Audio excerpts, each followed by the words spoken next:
안녕하세요. 중개를 잘하기 위해서 우선적으로 해야 될 게 중개에 대한 개념 정리부터 한번 해보도록 하겠습니다. 우리는 중개를 대상물이 있습니다. 중개 대상이 곧 부동산입니다. 부동산은 토지와 건축물로 나눠볼 수 있겠습니다. 그리고 건축물은 주택, 그 다음에 주택 외에 상가, 공장, 창고 등 다양하게 있다고 보겠습니다. 하지만 중개라는 것은 우리가 만나는 대상이 있다는 것입니다. 그러면 우리가 중개를 하기 위해서는 누구를 만나느냐? 즉, 물건을 팔려고 하는 매도인, 그 반대는 매수인. 때로는 상가 점포 중개에 있어서 점포를 양도하려고 하는 양도인, 반대편에는 양수인. 건물의 건물주, 즉 임대인이 있으면 그 임대인과 그 건물에 들어가서 임차를 하려고 하는 임차인이 있다는 것입니다. 그래서 중개를 잘하기 위해서는 우리가 분명한 타겟, 내가 지금 누구를 상대를 하고 있는지를 정확하게 파악이 돼야 됩니다. 즉, 중개라는 것은 매물을 의뢰받아가지고 의뢰받은 매물을 찾는 고객을 찾고, 그래서 매도인과 매수인, 양도인과 양수인, 임대인과 임차인 사이에서 중개를 통해서 계약을 체결해주고 그에 따른 보수를 받는 법이라고 보겠습니다. 우선 중개에 있어서 가장 핵심적인 부분은 뭐냐면 매물을 어떻게 확보할 것인가 라는 문제입니다. 내가 매물이 엄청 많다고 가정해 보면 그 매물을 구하려고 하는 매수자들을 찾는 일이 훨씬 수월해집니다. 하지만 중개라는 것은 내가 매물이 없으면, 즉 상품이 없는 거와 마찬가지입니다. 고객들에게 팔 수 있는 상품이 없는데 어떻게 소득이 창출되겠습니까? 그래서 가장 중요한 것은 매물 확보입니다. 내가 어떤 매물을 어떻게 확보하고 있느냐에 따라서 중개의 대상물이 달라질 것이고, 또 그 중개에 따라서 소득이 완전히 달라질 수 있다는 것입니다. 저는 주로 상가를 전문적으로 하기 때문에 상가 중개를 위주로 설명을 한번 해보도록 하겠습니다. 상가 중개에 있어서는 첫 번째 해야 될 일이 뭐냐면 상권이 형성되어 있는 지역을 내가 선정을 하는 겁니다. 그래서 그 선정된 지역 안에서 상가 건물을 대상으로 중개를 한다. 이게 곧 상가 중개의 기본 개념이라고 보겠습니다. 물론 상가 중개를 하다 보면 그 외에도 주택이라든가 오피스텔이라든가 원룸, 또 상가 분양, 토지, 공장, 창고 등 다양한 것들을 중개를 합니다. 그래서 부동산을 중개하는 데 있어서 나는 꼭 상가 중개만 한다, 이게 아니고 주력 분야라는 게 있습니다. 어떤 중개사들은 아파트를 주력으로 한다고 보면 저희들은 상가를 주력으로 하고 기타 부동산들을 중개를 한다, 이렇게 보시면 되겠습니다. 상가임대 중개에 있어서 가장 중요한 것은 임장활동입니다. 그 임장활동이라는 것은 뭐냐면 장사를 하고 있는 사장님들의 점포를 직접 내가 방문을 해서 점포를 운영하고 있는 사장님을 만나는 일, 이게 곧 임장활동입니다. 그래서 임장활동을 꾸준하게 하는 게 매우 중요하고, 이 임장활동을 게을리 한다는 소리는 뭐냐면 매물 확보가 안 된다는 소리입니다. 그렇다 보면 상가 중개에서는 성공하기가 매우 어렵다고 보겠습니다. 그래서 기본은 임장활동을 통해서 내가 매물 확보를 많이 한다. 즉 점포 방문을 통해서 상가 점포 매물을 많이 확보하는 게 가장 중요한 일이라고 하겠습니다. 이런 일을 통해서 상가 중개의 노하우를 습득하게 되고, 이런 노하우를 통해서 다양한 중개가 훨씬 수월하게 이루어진다고 보겠습니다. 또 하나 중요한 것은 건물을 대상으로 하기 때문에 우선적으로는 건물 내에 공시를 파악하는 게 가장 중요합니다. 공시를 파악하게 되면 주변에 임대가의 시세라든가 이런 것들을 쉽게 파악할 수가 있고, 또한 공실이 나왔을 경우에 건물주 연락처를 확보하기가 용이해집니다. 그래서 건물주의 연락처를 확보하는 것도 굉장히 중요한 일이라고 보겠습니다. 때로는 임장활동 외에도 건물주를 대상으로 우편 발송을 통해서 건물주에게 내가 상가를 전문적으로 중개하고 있으며, 또 사장님께서 보유하고 계신 건물 중에 공실이 있었을 때는 언제든 연락 주십시오. 라고 이렇게 시작을 합니다. 나중에는 매매를 위해서 이렇게 시작을 하는 겁니다. 자, 정리해 보면 우선은 지역 내에 건물을 파악하는 게 매우 중요하다고 보겠습니다. 그래서 그 건물 내에 층별이 있을 겁니다. 그래서 층별 업종이 어떻게 구성되어 있는지, 그 다음에 이 건물이 어떤 용도 지역에 있으며 어느 위치에 있는가, 그래서 건물의 전체적인 현황을 파악하는 건 매우 중요하다고 보겠습니다. 이 건물의 현황은 건축물 관리대장, 건축물 대장을 열람해서 파악을 해보면 되겠습니다. 그 다음에 토지 이용 계획 확인원, 이런 서류들을 파악하면 파악이 다 됩니다.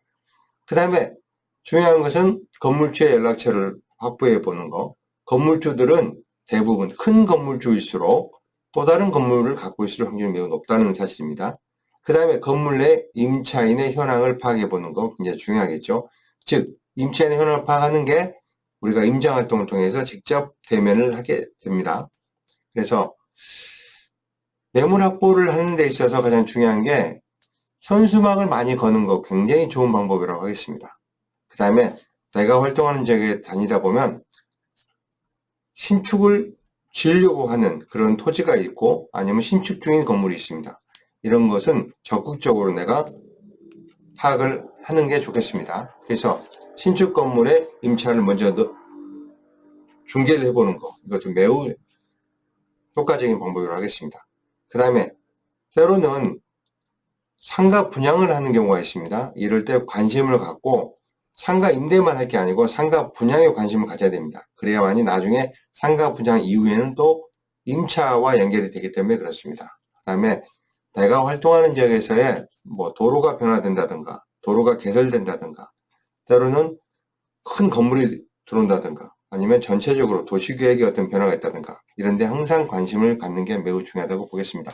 자, 첫 번째는 매물 확보를 하기 위해서는 내가 처음에 살펴봤던 것처럼 대상이 정해집니다. 그래서 건물주를 만나는 거, 또 건물 내에 사업하고 있는 임차인을 대상으로 점포 운영 중인 사장님을 만나는 일, 이게 매우 중요하다고 보겠습니다. 자, 여기서 잠깐 상가중개에 있어서 저희가 계약서를 쓰게 됐을 때 대부분 쓰는 게 임대차 계약을 많이 쓰게 되고 그 다음에 권리 양도양수 계약서를 쓰게 됩니다. 그리고 매매가 이루어졌을 때는 토지나 건물에 관계된 매매계약서 체결을 하게 됩니다. 그래서 다 연관성이 있습니다. 보시면 건물주들을 임대인, 매도인 이렇게도 봅니다. 1번 보시면 건물주들은 건물을 사가지고 임대 수익을 목적으로 하고 나중에 또 시세 차익을 보고 매각을 할 수 있습니다. 아니면 직접 사용을 합니다. 자, 두 번째 2번은 반대편에 매수자가 있는 겁니다. 그래서 이런 건물이 또 매매가 이루어지는 거고 또 마찬가지로 임대 수익을 보고 시세 차익을 생각합니다. 직접 사용할 수도 있다고 보겠습니다. 그래서 건물주와 건물주 사이, 매도인과 매수인 사이에서 이루어지는 게 매매계약 체계라고 보면 되고 또 1번 건물주와 3번 임차인이 있을 수 있습니다. 그래서 임차인 간에는 임대차 계약이 있겠죠. 그래서 항상 임차인 입장에서는 나중에 임대가 종료되면 나갈 수도 있겠지만 때로는 내가 사업장 같은 경우에는 점포를 매각을 하게 됩니다. 그래서 이 매각했을 때 4번 임차인이 새로운 임차인이겠죠. 그래서 양수인 입장에서는 점포를 매수하는 입장이 되는 거고 그래서 권리금을 주고 또 권리양도양수 계약서를 체결합니다. 그래서 권리양도양수 계약이 체결된다는 거. 그래서 매매계약서, 임대차 계약서, 권리양도양수 계약서가 한 건물 내에서 항상 연관성을 가지고 간다는 사실을 생각을 해봐야 됩니다. 자, 두 번째로는 임정활동을 통해서 매물을 확보를 합니다. 이랬을 때 가장 중요한 부분이 뭐냐면 매물 접수하는 겁니다. 그 다음 매물을 분석하는 건데 매물이 정확하게 분석이 돼야 매물 분석이 또 가능하는 겁니다. 그래서 상가 임대중개 시에는 매물 접수하는 방법을 완전히 습득을 하고 있어야 됩니다. 근데 안타깝게도 중개를 6개월이 지나도 1년이 지나도 상가 임대 중개 시에 매물 접수 방법을 교육을 충분히 했는데도 불구하고 이게 몸에 습득이 안 돼 있는 경우가 너무너무도 많습니다. 이거는 뭐냐면 자기가 집중하지 않고 공부를 안 했기 때문에 그렇습니다. 완전히 매물 접수하는 방법은 머릿속에 암기가 돼 있어야 됩니다.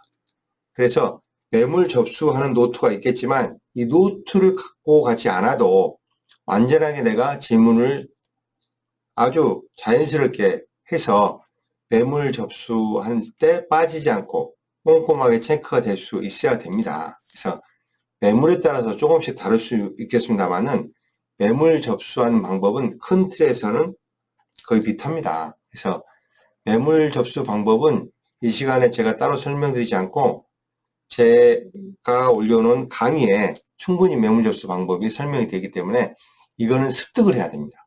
마찬가지로 상가 매매 중개 시에도 매물 접수 방법을 완전히 습득을 하는 겁니다. 그래서 매물 접수를 할 때 뭐 용도, 지역, 건폐율, 용적률 뭐 이런 기본적인 사항 아니더라도 건물에 대한 임차 현황을 파악하고 임차 기간을 파악하고 또 언제 이게 매매가 또 가능한지 아니면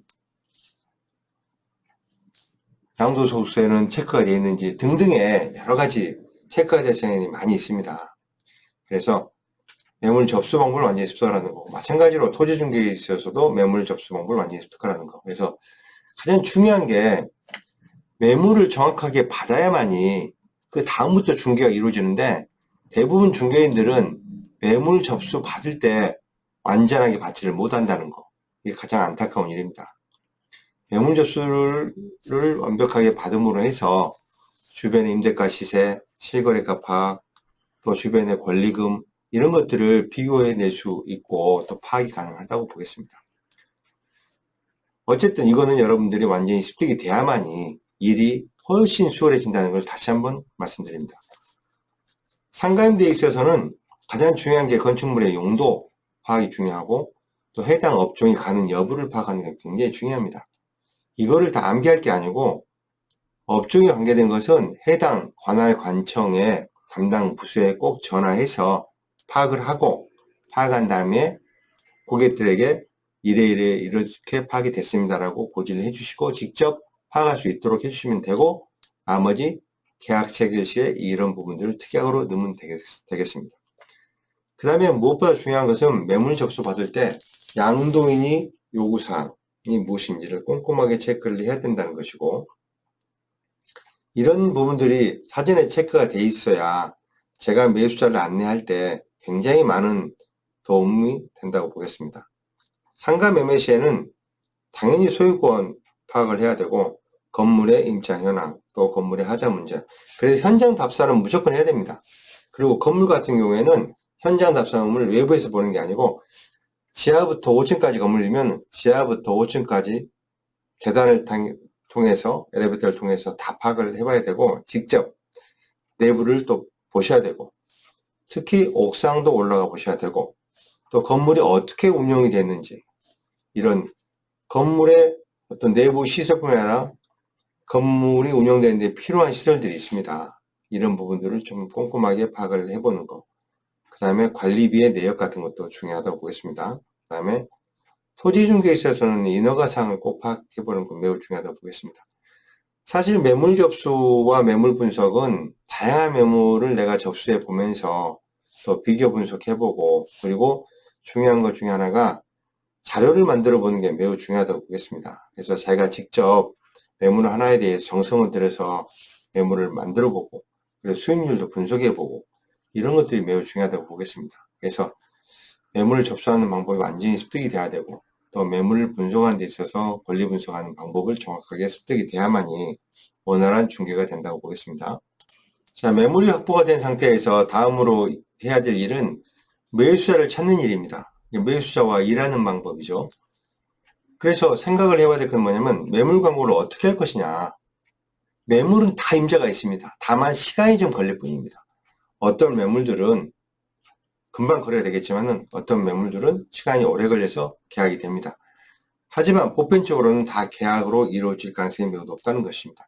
그러면 중개인은 어떤 생각을 해야 되냐면 어떻게 하면 이 메모를 많은 고객들에게 노출시킬 수 있을 것인가, 이런 고민입니다. 이런 방법을 찾아야 합니다. 그래서 다양한 광고를 시도해 보는 거 굉장히 중요하고, 또 내가 광고는 돈이 들어서 투자를 하기 때문에 문의가 안 오면 교체를 해보는 거 굉장히 중요하다고 보겠습니다. 그래서 현수막도 좀 걸어보고, 또 때로는 생활정보지 광고, 때로는 나와 함께 협업을 해서 할 수 있는 공동중개를 통해서도 계약을 해보는 방법, 그 다음에 다양한 미디어, 홈페이지라든가 SNS를 통해서 광고하는 방법, 유튜브로 광고하는 방법, 다양한 시도를 해보는 거 중요하다고 보겠습니다. 그 다음에 전소중개를 받을 수 있으면 매우 중요하다고 보겠습니다. 사실 전소중개를 정확하게만 받을 수만 있으면 자기의 소득을 늘리는 데 있어서는 굉장한 방법이라고 하겠습니다. 그래서 매수자와 일할 때는 광고 상담하는 방법을 정확하게 터득을 하고 있어야 되고, 그 다음에 내가 현장 안내할 때 어떻게 현장 안내를 하고 있는지, 이런 부분들을 잘 체크를 해야 됩니다. 사실은 매수자와 일하는 것은 다양한 매수자를 만나겠지만 다 나와 계약이 이루어지는 건 아닙니다. 그럼 확률적으로 내가 진성 고객을 찾는 게 매우 중요하다고 보겠습니다. 이 진성 고객은 내가 질문을 어떻게 하느냐에 따라서 굉장히 중요하다고 보겠습니다. 그래서 내가 쓰는 시간을 효율적으로 쓰기 위해서는 꼭 할 고객, 이런 고객을 찾아서 내가 시간을 쓰고 그런 고객들과 함께 일을 하는 게 매우 중요하다고 보겠습니다. 그래서 진성 고객을 찾는 방법, 이것도 제 강의에 올라가 있으니까 여러분들이 좀 더 생각을 해서 이런 부분들을 내가 지금 하고 있는 방법이 맞는지, 사실 나 혼자 일을 하기 때문에 내 방법이 뭔가 잘못된 방법일지라도 나는 모르고 계속 일을 하는 겁니다. 시간이 계속 가는 거고. 그러니까 먼저 일을 해왔던 사람, 아니면 내가 일을 잘하고 있는지를 피드백을 받을 필요성이 있습니다. 그래서 공부도 하지만 때로는 상담을 통해서 내가 이번에는 이런 고객을 만났는데 이런 문제가 있었다, 이런 것들을 찾아내는 게 굉장히 중요합니다. 때로는 고객과 통화했던 내용들이라든가 이런 것들을 녹음했다가 한번 들어보는 겁니다. 아, 내가 어떤 멘트를 쓰고 있는지, 그리고 내가 무엇을 빠뜨리고 있는지, 무엇을 잘못하고 있는지, 이런 부분들을 체크해서 다음번에는, 자, 매수자를 만났습니다. 만났을 때 이제 중개에 있어서 가장 핵심적인 부분이죠. 매도인과 매수인의 요구사항이 다른 경우에, 양도인과 양수인의 요구사항이 다른 경우에 과연 어떻게 조건 협상과 가격 조정을 이끌어낼 것인가 하는 부분이 핵심적인 기술이라고 보겠습니다. 여기서 먼저 제가 말씀드리고 싶은 것은 중개인이 급해지면 안 됩니다. 물건을 구하는 매수인이나 양수인 입장에서는 마음에 들면은 분명히 질문을 해옵니다.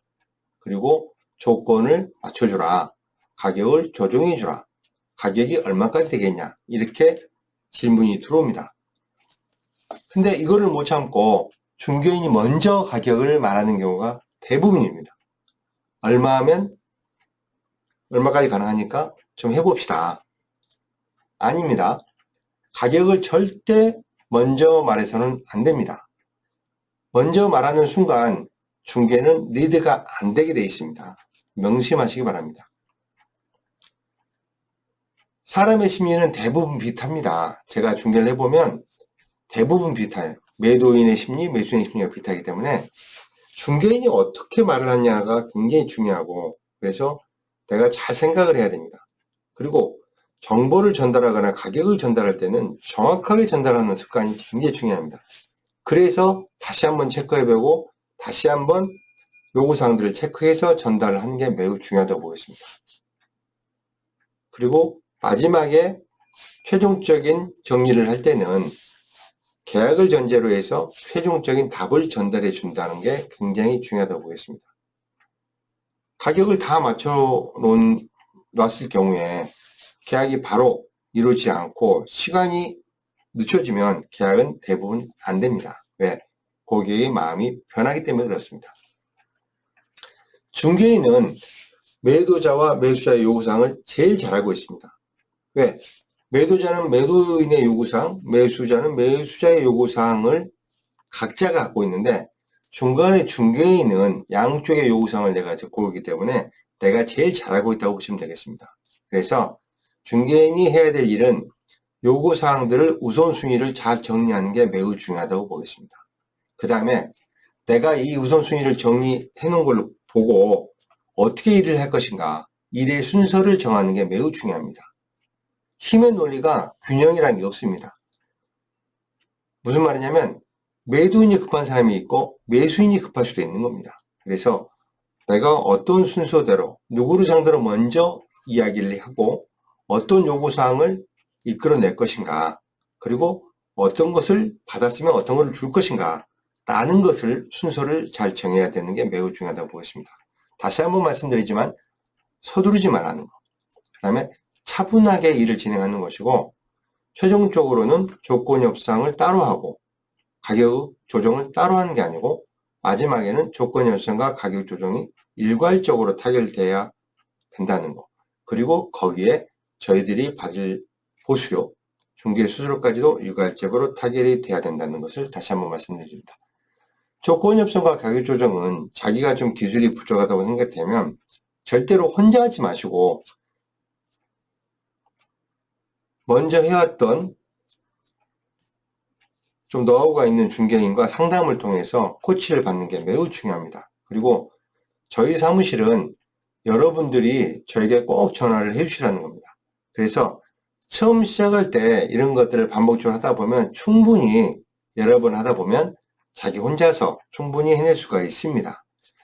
근데 안타깝게도 가격 조정이나 협상 단계에서 전화를 하지 않고 물어보지 않고 혼자 하시는 분들이 대부분 많이 깨지고 계약이 깨지고 그럼으로 해서 또 포기하게 되는 경우가 의외로 많습니다. 그리고 이 중개라는 것은 다양한 경험을 통해서 기술이 계속 늘어납니다. 그렇기 때문에 자기의 생각보다는 먼저 해왔던 중개 경험이 많은 분들의 생각을 같이 믹스해서 뭔가 해결점을 찾아내면 훨씬 더 빠르게 이런 노하우가 향상이 된다고 보겠습니다.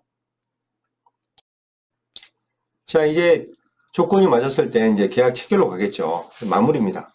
이랬을 때 계약서에 들어갈 특약을 최종적으로 정리를 해보는 겁니다. 가상적으로 계약을 전제로 했을 때, 그 다음에 서류를 정확하게 확인을 해보는 거고, 그 다음에 혹시나 분쟁의 소지가 있을 만한 것이 무엇일까라는 것을 정확하게 다시 한번 파악해 보시고, 그 다음에 수수료도 정확하게 고지가 됐는지 다시 한번 확인해 보시고, 계약은 신속하게 이루어져야 됩니다. 계약이 정확하게 시간이 잡혀야 되고, 또 계약 전에 준비될 것들이 다 준비가 끝나 있어야 됩니다. 그래서 사무실로 오셨을 경우에는 인사하고 신분증 딱 복사하고 서류 준비 끝났으면 신속하게 계약으로 연결돼야 된다는 거.